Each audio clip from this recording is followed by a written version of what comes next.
mengenal Yesus. Yang ku kehendaki ialah mengenal Dia dan kuasa kebangkitannya dan persekutuan dalam penderitaannya, di mana aku menjadi serupa dengan Dia dalam kematiannya. Filipi 3 ayat 10. Sahabat Iktus, pada suatu kesempatan ketika Ratu Inggris berjalan kaki sendirian, tiba-tiba hujan turun. Dia mencari tempat berteduh di rumah terdekat. Seorang wanita yang membukakan pintu dan membentak, "Apa yang kamu inginkan?" Sang ratu tidak memperkenalkan dirinya. Dia hanya bertanya, "Bolehkah saya meminjam payung?" Sambil membanting pintu, wanita itu mencari payung jelek yang ada di rumahnya. Ratu Inggris mengucap terima kasih dan meneruskan perjalanannya. Keesokan harinya, salah seorang pengawal mengetuk pintu dan mengembalikan payung itu serta berkata, "Ibu, Ratu Inggris mengucapkan terima kasih atas pinjaman payungnya." Wanita itu bergumam, "Seandainya saya tahu, saya akan memberinya payung yang terbaik." Tak kenal maka tak sayang. Kita sering mendengar pernyataan ini. Telah berapa lama Rasul Paulus mengenal Tuhan Yesus? Saat menulis surat ke jemaat di Filipi, diperkirakan bahwa Rasul Paulus telah mengenal Yesus selama 28 tahun. Namun pada ayat ini, Rasul Paulus masih berkata, "Yang kukehendaki adalah mengenal Dia." Artinya, Rasul Paulus menganggap pengenalannya kepada Tuhan masih belum cukup. Mengenal menggunakan istilah ginosko yang berarti memiliki hubungan intim, yang digambarkan seperti keintiman hubungan suami istri. Mengenal Dia berarti memiliki keintiman dengannya dalam kehidupan setiap hari.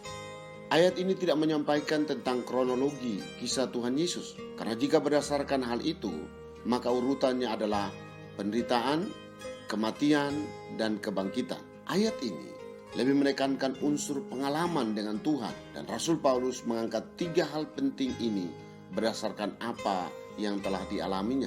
Yang pertama, kuasa kebangkitan Kristus. Kebangkitan Kristus terangkai dengan kata kuasa, yakni kuasa untuk mengalahkan maut.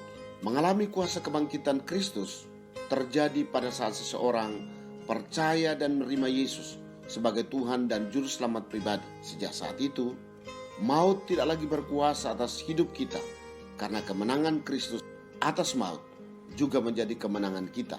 Yang kedua, persekutuan dalam penderitaan Kristus. Ciri orang yang sudah mengalami kebangkitan Kristus adalah rindu mengambil bagian dalam persekutuan dalam penderitaan Kristus. Bagaimana mewujudkan persekutuan dalam penderitaan Kristus? Inti doa Tuhan Yesus di Getsemani adalah, "Jangan kehendakku, tetapi kehendak." Ini menggambarkan bahwa persekutuan dengan penderitaan Kristus berarti berkata tidak terhadap kehendak sendiri dan berkata ya terhadap kehendak Tuhan. 3. Serupa dengan Kristus dalam kematian. Serupa artinya mirip tetapi tidak sama. Yang tidak sama adalah cara matinya, tidak harus disalib. Tetapi yang harus sama adalah hakikat kematian Kristus. Hakikat kematian Kristus adalah taat sampai mati. Filipi 2 ayat 8. Ketika mengenal Kristus bukan sekedar pemahaman, tetapi juga mengalaminya, maka tercapailah pengharapan tertinggi untuk beroleh kebangkitan dari antara orang mati. Ayat 11. Dan bertemu muka dengan muka dengannya di dalam kerajaan surga.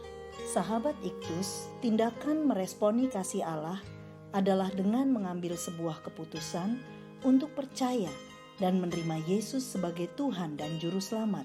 Ketika hati terbuka bagi Yesus, maka pintu sorga pun terbuka baginya. Namun demikian, kita tetap masih berada di dunia, dan Tuhan mengizinkan kita mengalami penderitaan karena salibnya. Yang Tuhan inginkan adalah komitmen kita untuk melakukan kehendak-Nya ditempatkan lebih tinggi daripada keinginan kita sendiri. Kita harus setia sampai mati.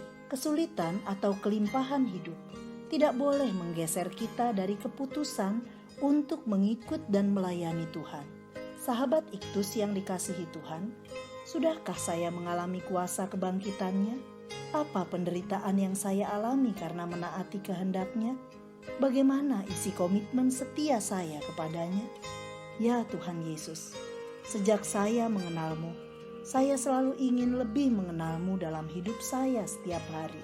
Bukan hanya mengenal dalam pemahaman saya, tetapi saya ingin mengalamimu. Bentuklah saya untuk menikmati ketaatan saya pada kehendak-Mu. Meski hal ini tidak mudah, ajar saya taat sampai mati untuk menyampaikan kabar baik kepada dunia sesuai amanat agung-Mu. Amin. Hasratku adalah mengenal Yesus seumur hidupku. Kristuslah yang